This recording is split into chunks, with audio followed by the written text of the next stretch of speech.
¿qué tal? ¿Cómo está? Sea bienvenido a esta nuestra reunión virtual de la Iglesia Bautista Dios es Amor de Tláhuac. Estamos a 13 de septiembre del año de gracia del 2020, ya estamos próximos, ya estamos de lo que llaman las fiestas patrias, que en este año van a ser pues muy singulares, muy particulares, muy distintas, y pareciera que ya algunos están acostumbrados a esta manera de vivir, pero bueno, entonces estamos a 13. Hoy tenemos un tema muy interesante que tiene que ver con la vida, con la dimensión, con la dinámica de la iglesia cristiana, y lo vamos a encontrar en la carta de Pablo a los Romanos, en su capítulo número 10, los versos que van del 12 al 15.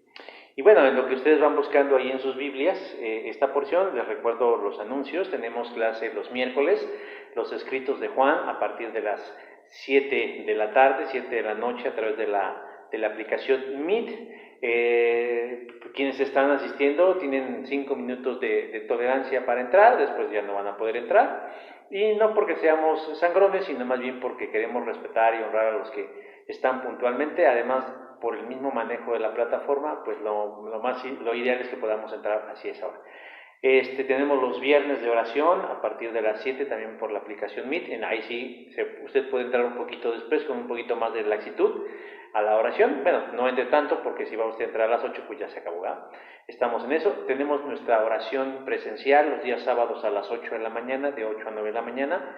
Estamos aquí, un grupo de hermanos orando, los seguimos invitando a que nos puedan acompañar. Y seguimos con el misterio de la despensa.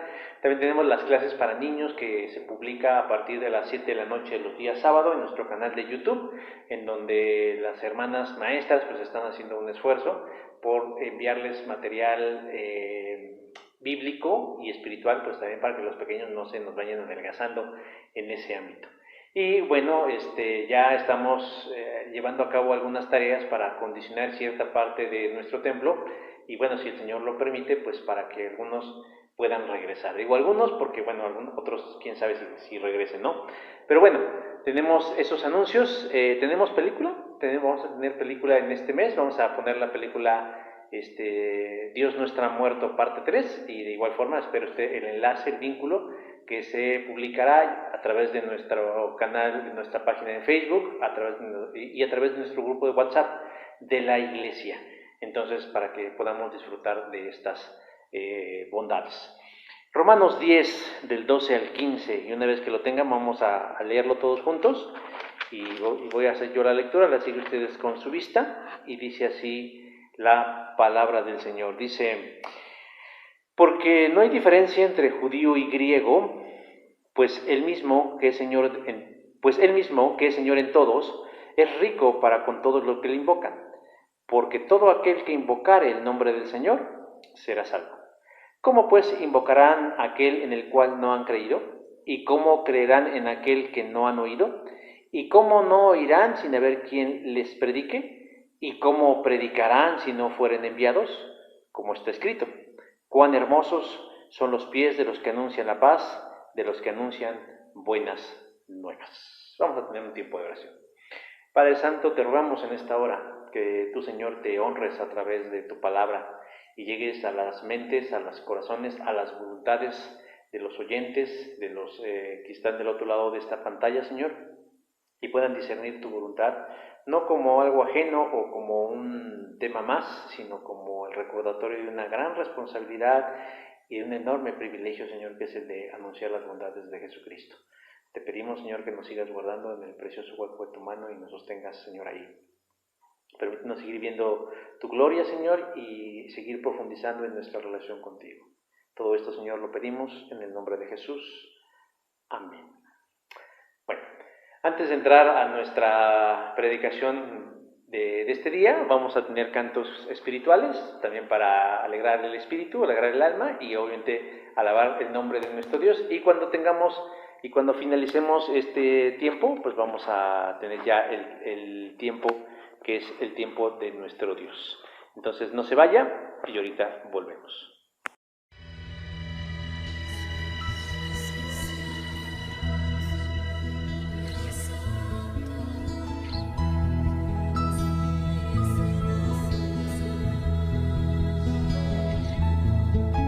El Espíritu de Dios está en este lugar.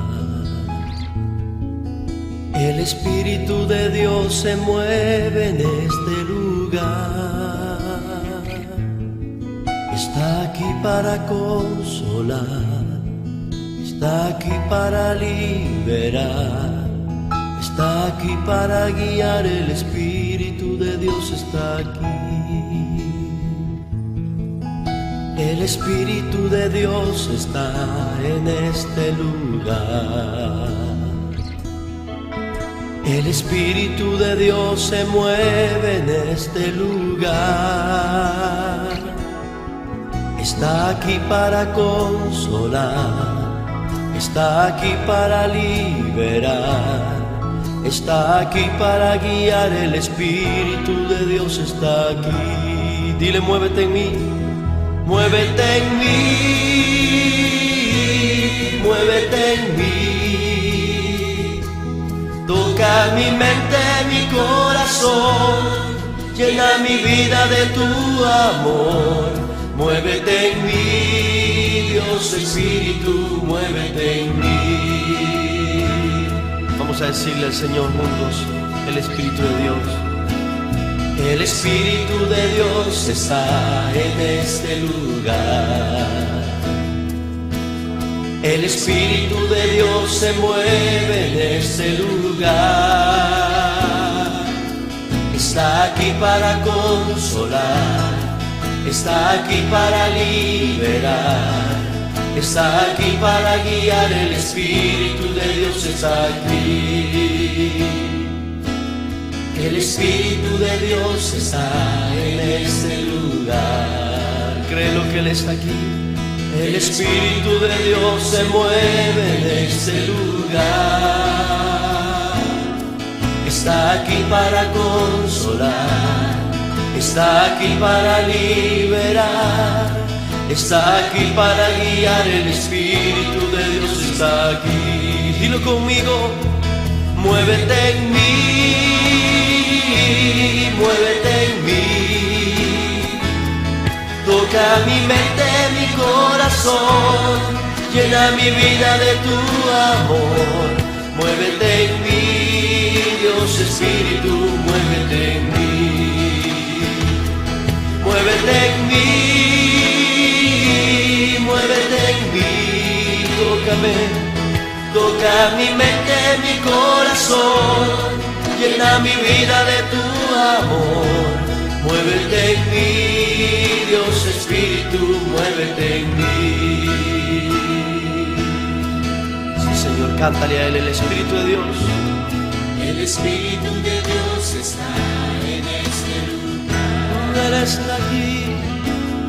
El Espíritu de Dios se mueve en este lugar. Oh Dios, está aquí para consolar, está aquí para liberar, está aquí para guiar. El Espíritu de Dios está aquí. no es más, dilo. El Espíritu de Dios está en este lugar. El Espíritu de Dios se mueve en este lugar. Está aquí para consolar, está aquí para liberar, está aquí para guiar. El Espíritu de Dios está aquí. Levanta tu voz, muévete en mí, muévete en mí. Toca mi mente, mi corazón, llena mi vida de tu amor. Muévete en mí, Dios Espíritu, muévete en mí, muévete en mí, muévete en mí, oh sí, muévete en mí. Toca mi mente, mi corazón, llena mi vida de tu amor. Muévete en mí, Dios Espíritu, muévete en mí, amén. Muévete en mí, muévete en mí. Dile, toca mi mente, toca mi mente, mi corazón, llena mi vida de tu amor. Muévete en mí, Dios Espíritu, muévete en mí, muévete en mí.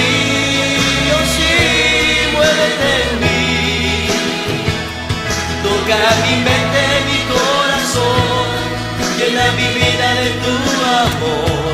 Muévete en mí, Dios Espíritu, muévete en mí, muévete en mí, muévete en mí, Dios Espíritu, muévete en mí, sí, muévete en mí, muévete en mí, Dios Espíritu, muévete en mí, muévete en mí, Dios Espíritu, muévete en mí. Deja que el Espíritu del Señor se mueva. Sí, pon tus manos en tu mente y en tu corazón y dile: Espíritu, muévete. Oh, toca mi mente, toca mi corazón y muévete con tu poder. Oh, aleluya.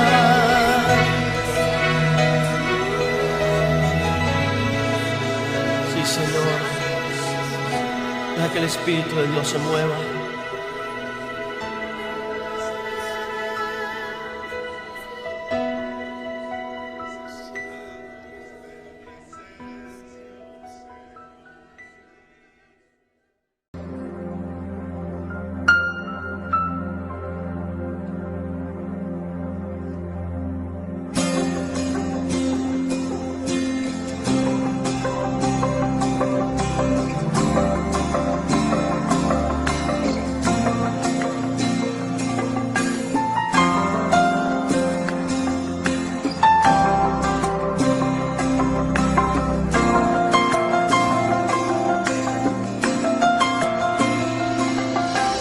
Acéptame como ofrenda de amor, como un sacrificio agradable en tu honor. Grato perfume yo quiero ser, Señor.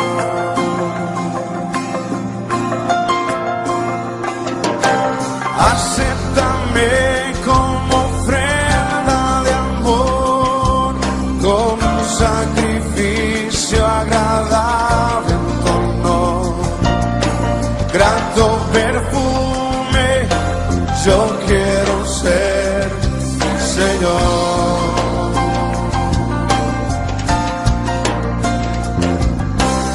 Acéptame como ofrenda de amor, como un sacrificio agradable en tu honor. Grato perfume yo quiero ser, Señor.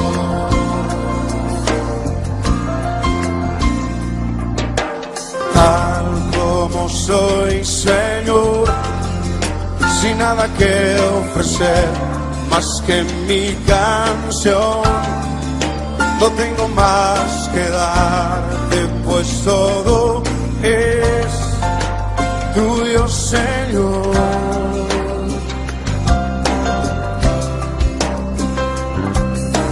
Tal como soy, Señor, sin nada que entregar más que el corazón, me rindo todo a ti.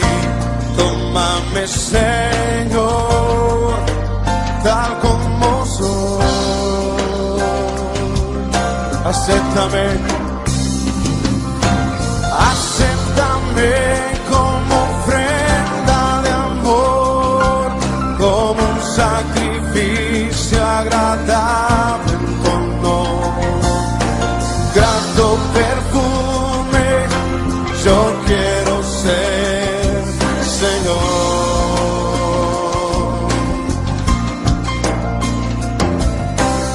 Acéptame como ofrenda de amor, como un sacrificio agradable en tu honor. Grato perfume yo quiero ser, Señor.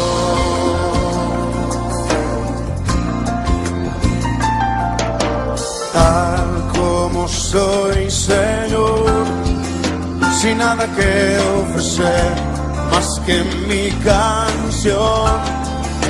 no tengo más que darte, pues todo es tuyo, Señor.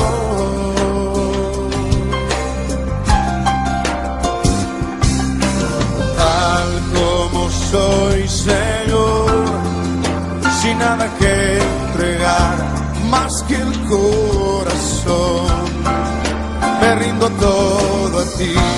Tómame, Señor, tal como soy.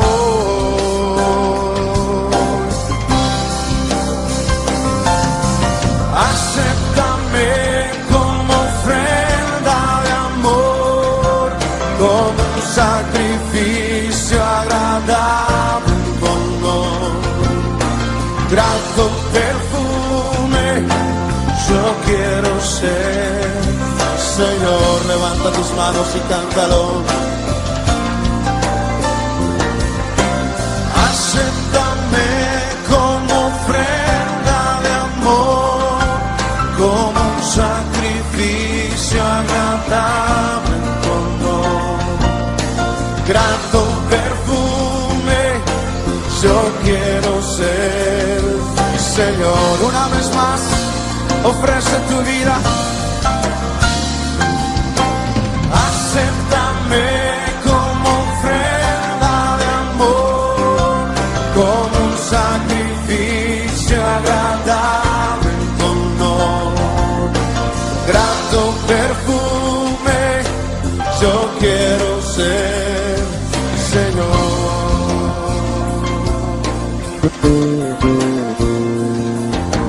Grato perfume yo quiero ser, Señor.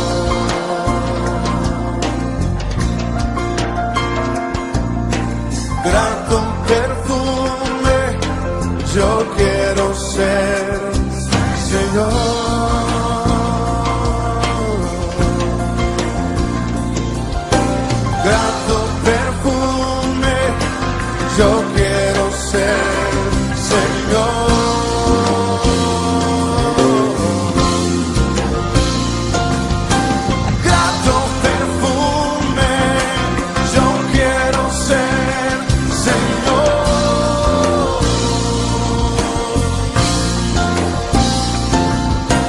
Grato perfume yo quiero ser, Señor.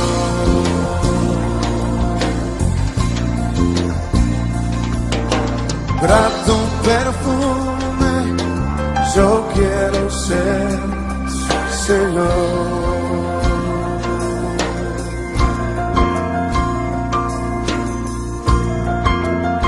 Queremos ser olor fragante para ti, Señor.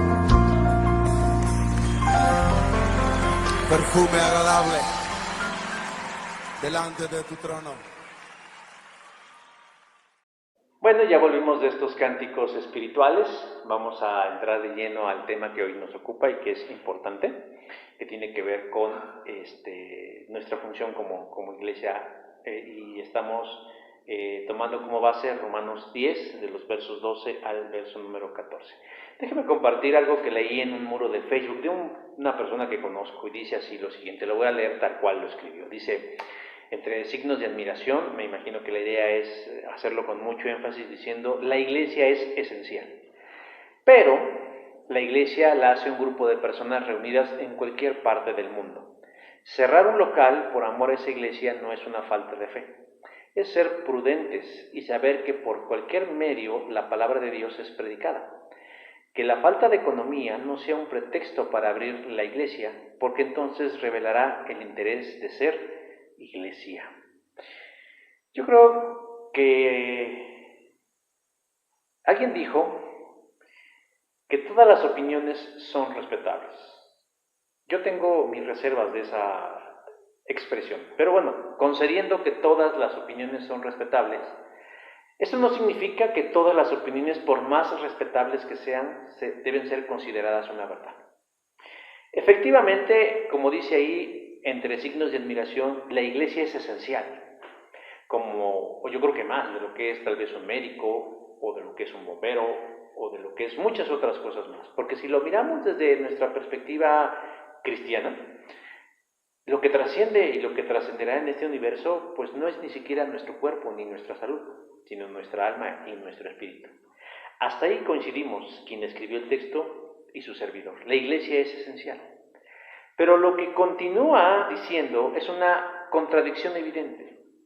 En primer lugar, porque define lo que es la Iglesia. Dice, un grupo de personas reunidas en cualquier parte del mundo.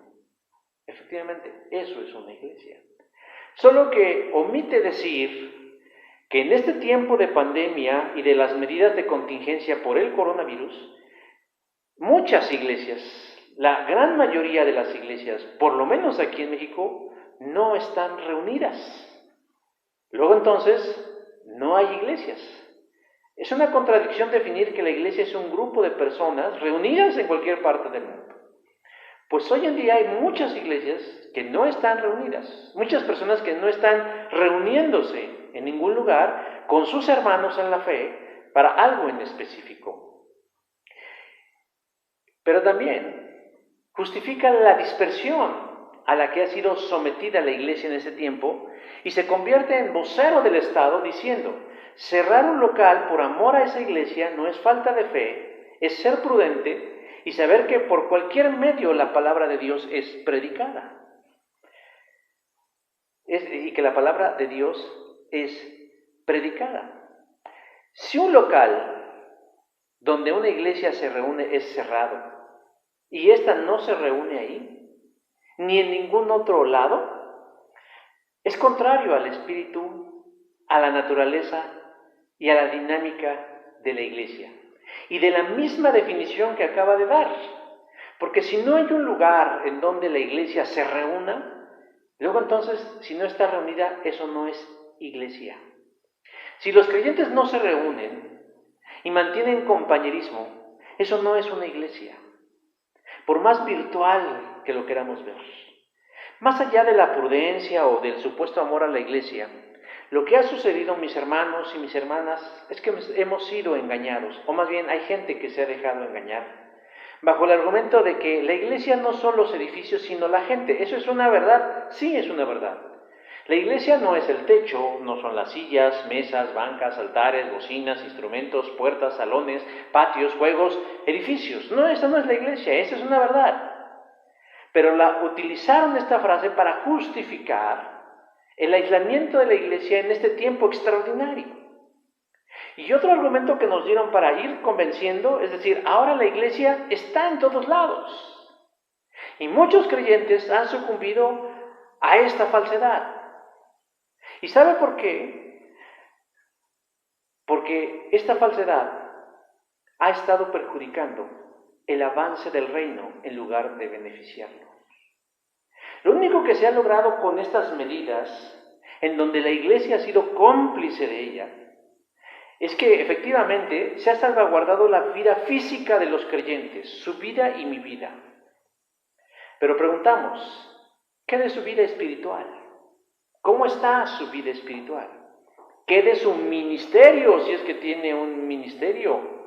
¿Qué de su crecimiento? ¿Qué de su compañerismo? ¿Y qué de su compromiso? Y de todos los demás elementos que componen la dinámica de una iglesia local que es viva y que se reúne. Porque tenemos que admitir algo, hermanos, aunque nos duela. Que esto de reunirnos, entre comillas, reunirnos de manera virtual, solo ha sido una medida paliativa. Es decir, se pensó que fuera únicamente por un tiempo breve, por un tiempo muy breve y muy corto, tal vez unas cuantas semanas. No sé si 2, 3, 4, 5, pero estamos por cumplir 6 meses. Y esta medida paliativa para algunos se convirtió o se está convirtiendo en una manera de vivir que en realidad no es vida.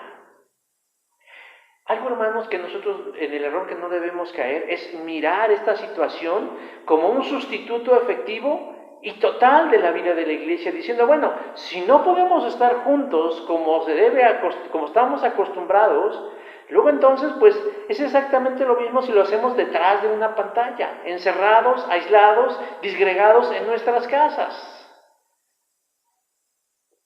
Eso era una medida temporal, momentánea, extraordinaria, pero se ha ido convirtiendo, se ha ido alargando, se ha ido prolongando, de tal manera que ha ido incidiendo. Deje usted en la salud física, deje usted en la salud emocional, también en la salud espiritual y desde luego, hermanos, en el avance del reino de Dios en la tierra. Porque los resultados están ahí, hermanos. Muchos de los miembros existentes de las iglesias se están enfriando, al punto de dejar de lado muchos compromisos que tienen en la comunidad de la fe. Hace algunos días nos visitó en uno de estos domingos al finalizar la transmisión, que venimos y estamos aquí esperando, hermanos, que vengan, pues a saber si todavía estamos aquí, a que traigan ya sea para la despensa o sus aportaciones o por conocer cuál es la situación de la iglesia. Llegó una persona preguntando si ya nos estábamos reuniendo. Pero a mí lo que más me llamó la atención fue el que esta persona tenía su iglesia. Pero como su iglesia tampoco se estaba reuniendo, ella estaba buscando dónde reunirse. Hay gente que se está enfriando, mis hermanos. Hay gente que realmente se le estaba olvidando. Y resulta interesante que al mismo tiempo que es mucho tiempo, al mismo tiempo se me hace poco tiempo para que vayan adquiriendo este nuevo hábito de no hacerse presentes como iglesia. Mucha gente seria, piadosa y espiritual se ha ido con la finta de que están haciendo lo correcto. Estas medidas, como dije hace un rato, debieron ser por corto tiempo. Pero esto se está llevando al extremo, al punto de que estamos perjudicando la misión que como iglesia local tenemos en el mundo. Hermanos, lo más importante no es hacer reuniones para que podamos cantar juntos y escuchar la palabra. Eso es solo una parte. Lo más importante, mis hermanos, que como iglesia sirvamos en el plan de Dios para alcanzar las almas para su reino. El mundo, las personas, todos necesitan de Dios. La gente está muriendo. Nos alarmamos de que al día de hoy, que estamos grabando esta predicación, hay más o menos una contabilidad de 69,000 personas muertas aparentemente por coronavirus. 60,000 personas muertas a través de hechos violentos. Y así podríamos añadir otra serie de causas que están añadiendo a los muertos y muertos que el mundo le aporta. La gente está muriendo. Y nosotros no podemos adoptar la postura de no me importa. O de que al fin yo, como sí veo mi predicación en la iglesia, me dan mi dosis de predicación en la iglesia, no hay problema. Hermanos, eso es contrario al carácter de Cristo. Compartir de su amor y de su salvación es una responsabilidad que tenemos, que no debe ser movida por la culpa, sino por el amor y también por la responsabilidad que cada uno de nosotros adquirimos cuando nos hicimos hijos de Dios. Yo quiero compartir hoy con ustedes 3 elementos esenciales que como iglesia debemos estar haciendo, mis hermanos, y no debemos olvidar, ni echar en saco roto, ni dejar de lado, porque estamos aislados. Si bien es cierto que no podemos reunirnos los domingos a cantar y escuchar la predicación como tradicionalmente lo hacíamos, debemos seguir siendo iglesia, estando interesados por la vida de nuestros hermanos en la fe, y al mismo tiempo por la salvación de los que no lo son. Debemos encontrar formas, maneras, alternativas para seguir siendo iglesia, para seguir haciendo vida de iglesia, para seguir la dinámica de la iglesia, que se debe traducir en ¿qué, mis hermanos? En un trabajo evangelístico, progresivo y efectivo. Porque aquí el punto, mis hermanos, es que alguien tiene que hacerlo. Y si no lo hacemos nosotros, no lo va a hacer nadie. Por eso hoy, hermanos, yo quiero que veamos 3 elementos esenciales de lo que tenemos que hacer como iglesia. Aislados o reunidos, en este tiempo o en el otro, en crisis o en paz, pero siempre debemos tomar en cuenta, mis hermanos, en cumplir de la mejor manera la disposición que Dios pone en nuestro corazón de proclamar su evangelio. ¿Cuál es la primera cosa que nosotros debemos considerar? La primera cosa que debemos considerar en esta labor que como iglesia debemos realizar es que hace falta, hermanos, que conozcamos, que sepamos que hay un mensaje que la gente necesita creer. Si vamos al verso 14 dice, ¿y cómo creerán en aquel que no han escuchado? Pablo está escribiendo lo que se considera su carta más elevada por el alto contenido teológico que posee. Es decir, es una de las cartas muy académica. Pero esto no significa que su contenido escape a la comprensión de la gente como usted o como yo, que somos gente común. En esta pequeña porción que hoy estamos nosotros estudiando, Pablo está citando a dos profetas del Antiguo Testamento, a Joel e Isaías. Y como si debatiera con ellos, lanza una serie de preguntas a través de las cuales nos muestra lo necesario para que una persona encuentre la salvación de su alma y al mismo tiempo establezca una relación de amor con Dios a través de la persona de Jesucristo. Y el primer elemento, mi hermano, mi hermana, que debemos mantener siempre presentes como iglesia es ese mensaje, el mensaje de salvación. Y no es un mensaje cualquiera, sino es un mensaje especial y poderoso. Es el mensaje del Evangelio del Señor Jesucristo. Y esto me trae a la memoria lo que dice precisamente en esta carta a los Romanos, capítulo 1, en el verso 16 dice, porque no me avergüenzo del Evangelio, porque es poder de Dios para salvación a todo aquel que lo cree.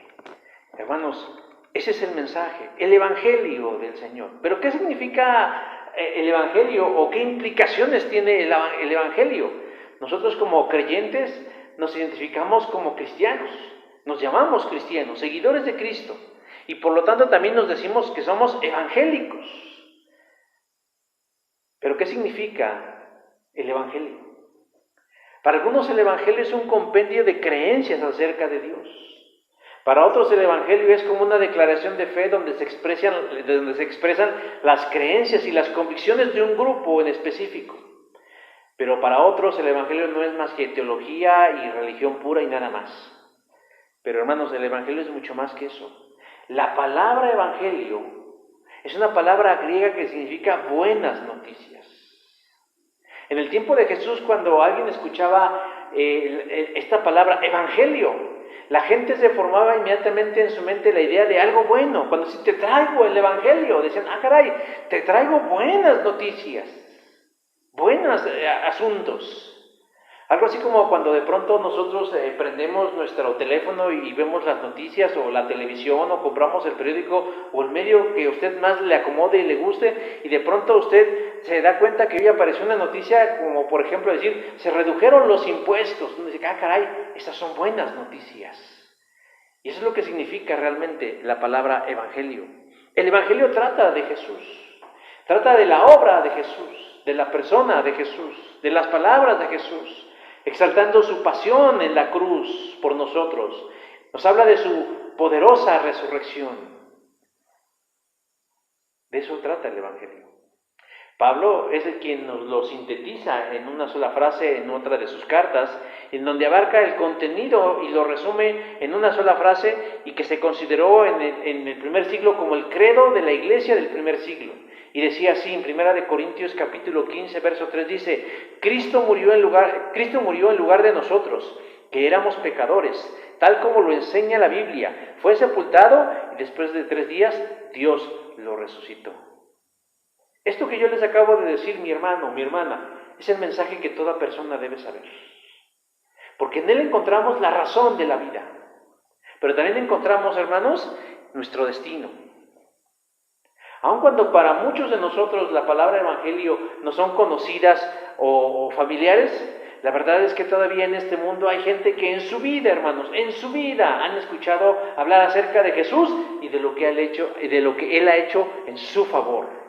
Pero aún más paradójico y lamentable, mi hermano, mi hermana, es que gente de nuestro derredor inmediato, que tienen una cultura judeocristiana, porque en nuestro país tenemos una cultura judeocristiana, es decir, hemos escuchado palabras como iglesia, cielo, pecado, evangelio, Dios, etcétera, y sin embargo no han entendido el mensaje. No ha habido quien se los explique, no ha habido quien se los predique, no ha habido quien se tome la molestia o se tome el tiempo de poder explicarles su significado. Y por lo tanto, aunque han escuchado eso, siguen igualmente perdidos en sus pecados. Además de que el diablo obscurece su entendimiento. Por eso, mis hermanos, no se trata solamente de hablar, sino de pedirle a Dios que nos use para guiar bajo la poderosa asistencia del Espíritu Santo y explicarle a los demás el mensaje del Evangelio y se haga la luz en su cabeza, pero también en su corazón. Y no es porque el Evangelio sea difícil. Realmente los evangelios o las buenas noticias de Dios fueron escritas en el idioma más común, el del populacho, el del que la gente podía entender, para que su esencia llegara a todos y todos lo entendiéramos.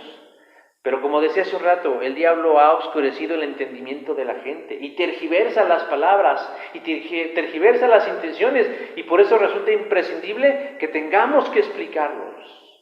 Un ejemplo de eso es cuando Felipe, uno de los primeros cristianos exiliados a raíz de la muerte de Esteban, iba camino a Gaza, se encuentra en su camino a un etíope que iba leyendo al profeta Isaías. Felipe lo mira, se acerca a su carro y le pregunta: ¿entiendes lo que estás leyendo? Libro de los Hechos, capítulo 8, verso 30. Y seguramente el hombre se desconcertó y puso cara de what, si no obstante, honestamente y claramente le dijo: ¿cómo puedo entender? Necesito que alguien me explique lo que estoy leyendo. Entonces, el funcionario invitó a Felipe para que subiera y se sentara con él, verso 31 del capítulo 8 del libro de los Hechos. Y le ayudó, Dios le utilizó como instrumento para que él pudiera conocer a Jesucristo y conociera ese mensaje. Hermanos, Dios tiene un mensaje para la humanidad, para las personas. Es una tragedia que la gente esté muriendo o que la gente esté sufriendo, por la razón que sea, por la circunstancia que sea.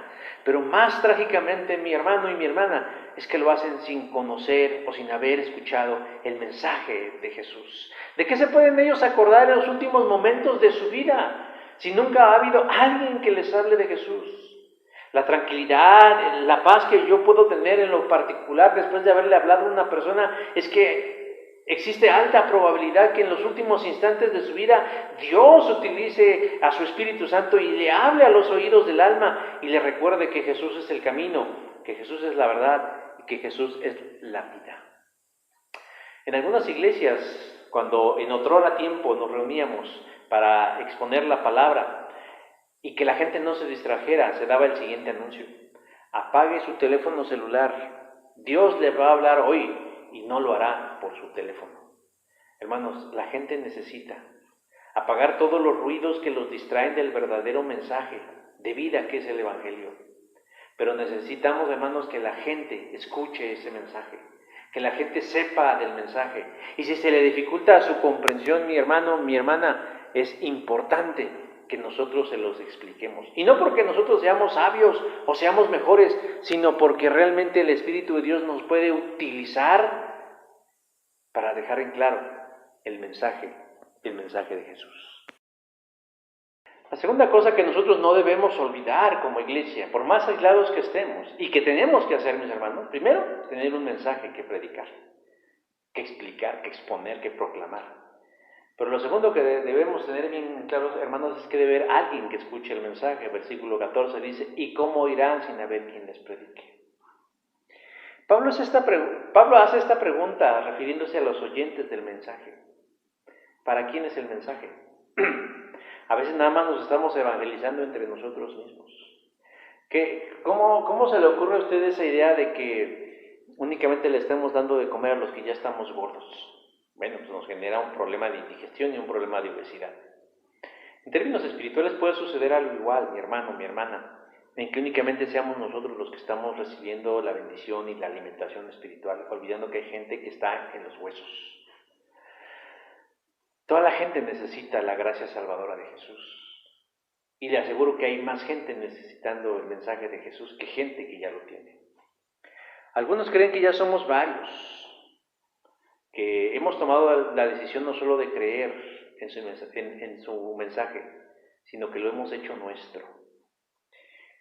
Cuando nosotros escuchamos el mensaje, mi hermano, nos lleva a convertirnos de nuestros malos caminos al camino del Señor. Pero todavía hay muchos, más de los que se imaginan, que como dije hace un momento, en su vida han escuchado, han oído, han conocido, este mensaje de salvación. Y todavía hay muchos que aún habiéndolo escuchado, todavía no hay alguien que se haya tomado el tiempo de explicarle cómo hacer suyo este mensaje de salvación. Tradicionalmente a las personas que no han escuchado o que no han tomado una decisión en relación a este mensaje se les denomina inconversos. Es decir, personas que no han gustado del amor de Dios, aunque han escuchado de Él. En los Estados Unidos existe una iglesia muy particular y en algún momento hablé de ella, es la Iglesia Bautista de Westboro. Y lamentablemente no es la mejor carta de presentación del cristianismo. Son creyentes que miran con desprecio a los no creyentes. Los miran con desdén y desde cierta distancia, argumentando que cuando se les hable de Dios debe ser desde la ley divina y no desde el amor y la gracia. Ellos dicen que Dios no los ama, porque no son creyentes, sino porque son enemigos de Dios, que están bajo la ira de Dios, y solo cuando se convierten de sus pecados, es entonces cuando pueden experimentar el amor de Dios, no antes. ¿Qué forma tan torcida de predicar el Evangelio, ¿no? Ellos cuando leen Juan 3:16 dicen que cuando el texto utiliza la palabra amar, lo hace en el pasado. Y lo explican diciendo que eso fue hace 2000 años, que Dios mostró su amor en la cruz, pero que hoy en día el amor de Dios solo es para aquellos que son cristianos. Y efectivamente, si usted lee Juan 3:16, dice, porque de tal manera amó Dios al mundo. Y ahí está utilizando, si nosotros lo leemos así en nuestro español llano y simple que entendemos, pues diríamos, sí es cierto, habló el pasado. Entonces le estaríamos dando como la razón a estos perversos, cuando dice que el amor de Dios fue hace 2000 años, y que hoy en día únicamente aquellos que han gustado de la salvación en Cristo son merecedores del amor de Dios, y por lo tanto quienes no, pues no son merecedores del amor de Dios. Pero la verdad es que la ignorancia es temeraria. Y yo diría, pero la ignorancia supina, es decir, ignorante, pero además a la enésima potencia, es realmente temeraria. Porque déjame decir que uno tiene que conocer realmente el contexto de Juan 3:16. Efectivamente, Juan dice, de tal manera amó Dios al mundo. Y nosotros entendemos como que fue algo del pasado. Pero déjeme decir que la palabra de donde se traduce amó viene de un verbo que es amar. Y está conjugado en un tiempo que existe en el idioma griego que es el aoristo. Y el aoristo es un tiempo que sí se refiere a un tiempo pasado, pero que tiene un aspecto durativo, es decir, que es ilimitado, que no está sujeto al tiempo, que cuando dice amó, es que sí fue efectivamente hace más de 2000 años, pero que perdura a lo largo del tiempo y permea en el presente y llegará hasta el futuro. Nuestro idioma español es muy limitado, porque si nosotros decimos amó, bueno, pues amó y fue en el pasado. Pero para los griegos cuando dicen Dios de tal manera amó Dios al mundo, amó, quiere decir que amó en un tiempo, que ama en este tiempo y que amará hasta el final de los tiempos y más allá de esto. De tal manera que estos cristianos se equivocan cuando dicen que Dios no ama a las personas. En las Escrituras vamos a encontrar muchos momentos y expresiones del amor de Dios para con su creación y particularmente para con los seres humanos, y no por un tiempo ilimitado, sino por siempre. Pablo lo escribe en otra parte de su carta a los Romanos cuando dice, Dios demuestra su amor por nosotros en esto, en que cuando todavía éramos pecadores, Cristo murió por nosotros. Romanos 5:8. Aquí nos habla de algo como que ya fue. Aquí no nos habla como algo que ya fue, sino algo que sigue siendo. O sea, la acción del amor de Dios no tiene fin y no aplica únicamente para un grupo de personas en específico. Esta gente cree en la predestinación, les dice Dios únicamente va a salvar a algunos que estaban predestinados desde antes del tiempo. Una cosa es que Dios sepa quién sí va a decir sí y quién no va a decir, y quién va a decir no. No significa, mi hermano, que las cosas puedan cambiar en el último momento. Siempre habrá un chance, siempre habrá una oportunidad, siempre habrá una alternativa para alguien que en el último momento de su vida o en algún momento de su vida decida decirle sí al Señor Jesús para salvación. La palabra de la que traduce en mundo es cosmos.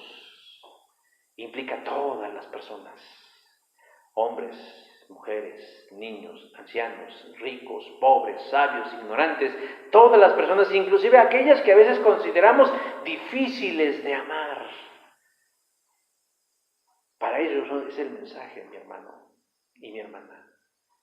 Para esos que miramos en las calles, yo siempre he dicho que todos conocemos por lo menos un inconverso.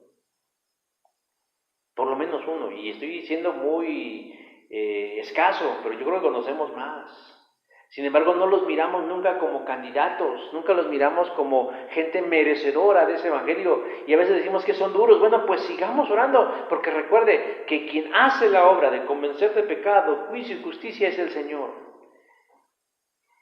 Y siempre caminemos en fe, que el Señor está más interesado en la salvación de ellos que de lo que podemos estar cada uno de nosotros.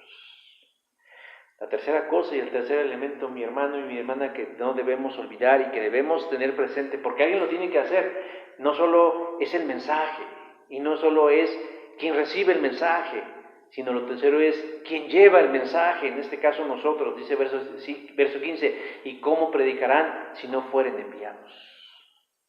La pregunta de Pablo es movernos a reflexionar sobre nuestra responsabilidad, no mi responsabilidad. No me estoy lavando las manos. Yo no nací siendo pastor. Yo me convertí a Cristo a los 23 años, mis hermanos. Y empecé mi andar en Cristo. Y fue hasta los 28, casi 29 años cuando yo decidí entrar al ministerio pastoral. Pero previo a esos años, en mi crecimiento y mi involucramiento en la iglesia en la que yo asistía, yo tenía siempre presente, mi hermano, que yo tenía una responsabilidad y era llevar el mensaje a quien lo necesita. Sin embargo, hoy en día muchos creen que esa es labor del pastor, que esa es labor de los misioneros, esa es labor de algunos cuantos, de gente que no tiene cosas importantes que hacer, porque para eso dedican su vida. Pero déjeme bajarlo de su nube. Usted tiene la responsabilidad. Si usted es cristiano, alguna vez alguien dijo que todo corazón sin Cristo es un misionero, y todo corazón sin Cristo es un campo misionero, y todo corazón con Cristo es un misionero. Si usted tiene a Cristo en su corazón, usted tiene una misión, que es compartir el mensaje de Cristo. Para que la gente conozca de Jesús, para que la gente sepa de Jesús, cada uno de nosotros como creyente debe asumir esa responsabilidad. Reitero, no porque dependa de nosotros la conversión. Hace rato que leía yo la definición de esta persona, al principio decía, predicada la palabra de cualquier manera. Bueno, pues si va a ser predicada de cualquier manera, pues entonces ya vámonos de vacaciones. Cerremos las iglesias, grabemos videos y dejémoslo a la gente en sus teléfonos o debajo de las puertas de sus casas, pues al final de cuentas como sea. Me parece que no es así. No es que sea predicada como sea, necesitamos personas. En algún momento dijeron que los ángeles deseaban hacer la labor de evangelizar el mundo, pero Dios no se los dio a ellos, nos los dio a nosotros. No depende de mí la conversión de la gente, pero sí depende de mí que el mensaje llegue a los oídos de las personas y que éstas, en un acto de libertad, tomen la decisión. No podemos eludir la tarea. Y no hay que verlo como una carga, decir, es que tenemos que compartir. Hay que verla como un privilegio y como un gran honor. Hace tiempo nos visitó una hermana, hace unas semanas nos visitó una hermana y me sorprendió mucho porque dice que su iglesia nunca cerró. En estos 6 meses ellos no cerraron, y no solo no cerraron, sino siguieron haciendo tarea evangelística, salían a las calles y compartían. Eso es sentirse incluido en los planes de Dios. La gente está esperando que Dios les revele. Dice, tú vas a ser Moisés, y tú vas a ser David, y tú vas a ser Pedro.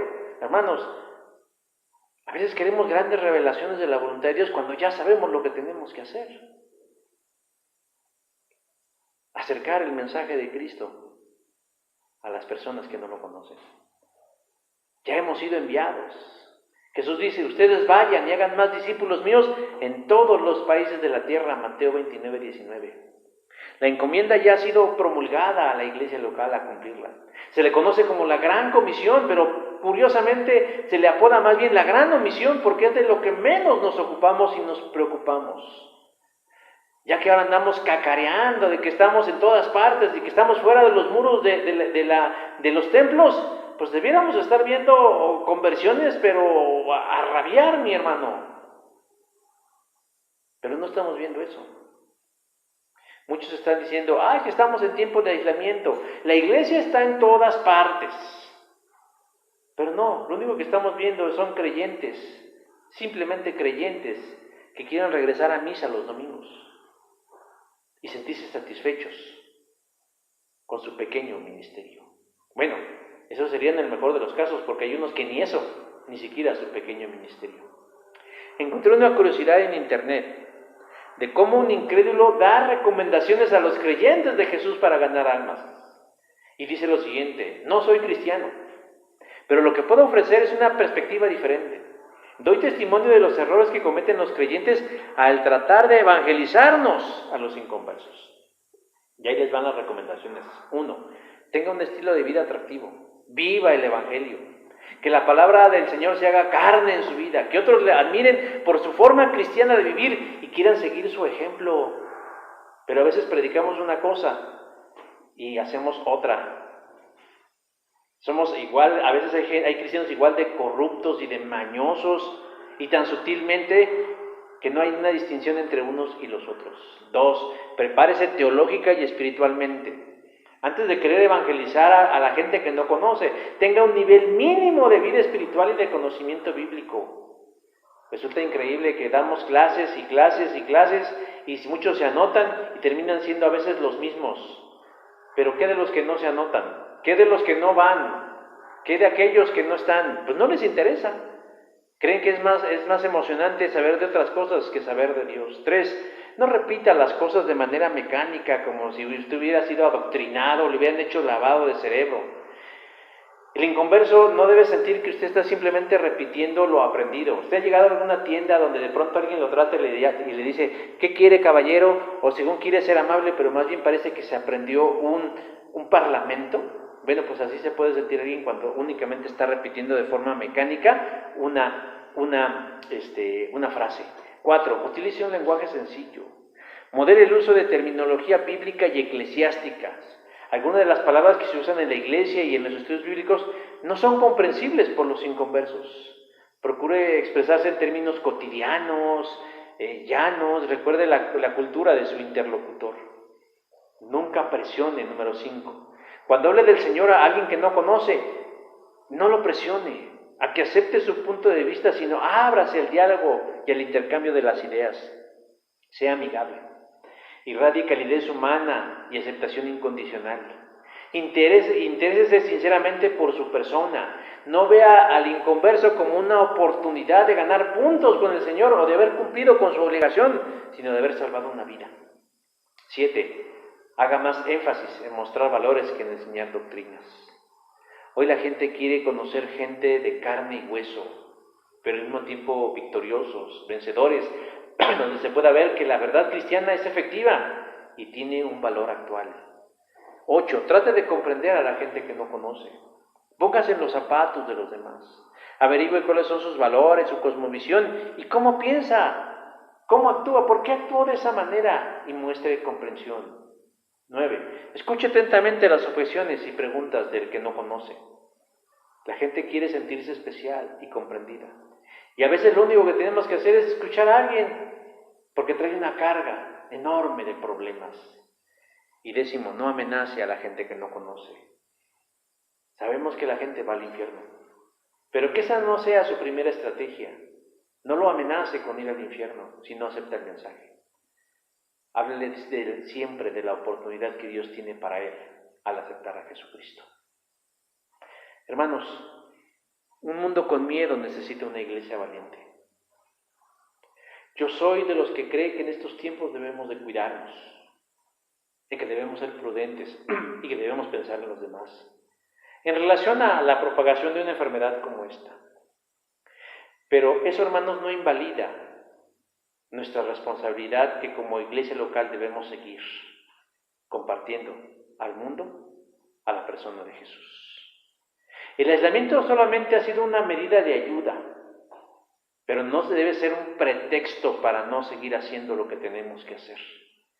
Debemos ser inteligentes y hábiles y encontrar bajo la dirección divina la manera de seguir siendo iglesia con testimonio, convirtiendo el glorioso Evangelio de Cristo en nuestra prioridad en la vida.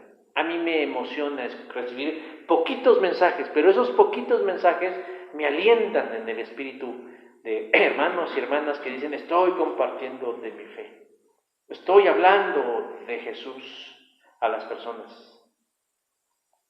Y no simplemente están soñando para ver cuándo les levantan el castigo para regresar a su misa. Mucha gente está muriendo, y la que no está muriendo está viviendo con miedo, con incertidumbre, ante esta y todas las crisis que se están viniendo. Seamos de aquellos, mi hermano y mi hermana, que viven y que son enviados a compartir la bendición de la palabra de Jesús. Seamos de esos, mis hermanos.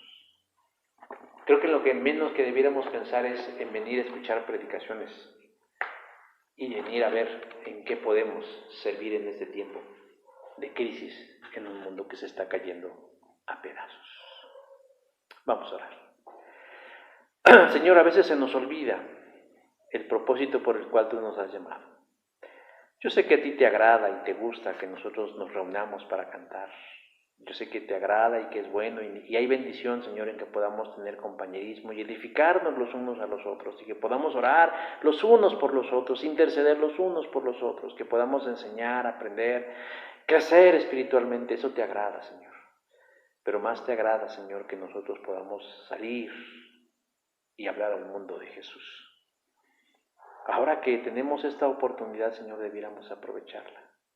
Pedirte inteligencia, astucia, sabiduría, para poder seguir siendo iglesia. Para no justificarnos diciendo: es que no nos estamos reuniendo. Y que no vivamos este tiempo, Señor, como el resto de las personas. No estoy diciendo que no nos afecte o que no incida sobre nosotros, pero que no olvidemos, Señor, que la más grande responsabilidad y tarea que tenemos es llevar el mensaje de Jesús. ¿A quién? A todas las personas. Nosotros, Señor. Nosotros, no los ángeles, Señor, nosotros. No los profesionales de la fe, sino los integrantes de la iglesia. Ayúdanos, Señor, a la gran cosecha que tú estás queriendo levantar en este tiempo. Te lo pedimos en el nombre de Jesús. Amén. Bueno, mis hermanos, mis hermanas, vamos a terminar este tiempo con una alabanza musical. Y bueno, pues estén al pendiente, y tenemos algunas cosas que queremos hacer, pues para seguir adelante en la vida de la iglesia, y usted puede integrarse a cada una de ellas. Entonces los dejamos con esta alabanza, y si el Señor lo permite, pues nos veremos muy pronto. Dios le bendiga.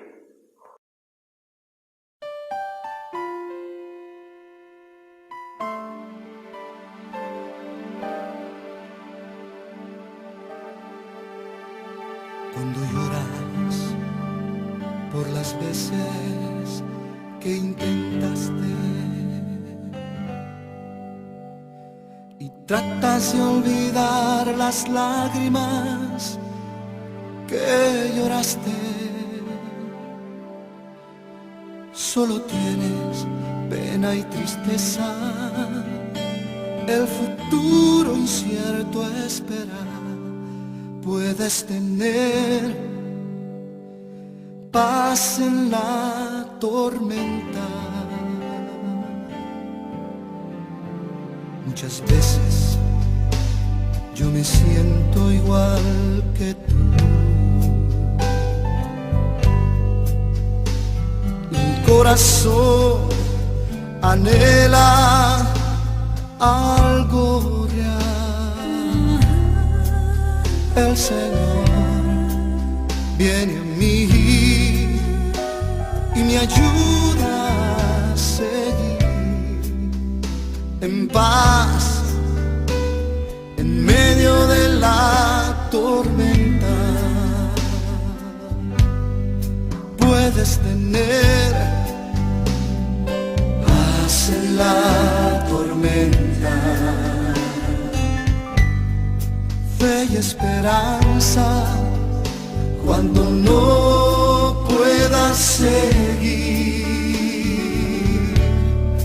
aun con tu mundo hecho pedazos, el Señor guiará tus pasos en paz, en medio de la tormenta. Cuando lloras por las veces que intentaste, tratas de olvidar las lágrimas que lloraste. Solo tienes pena y tristeza, el futuro incierto esperar. Puedes tener paz en la tormenta. Puedes tener paz en la tormenta. Fe y esperanza cuando no puedas seguir,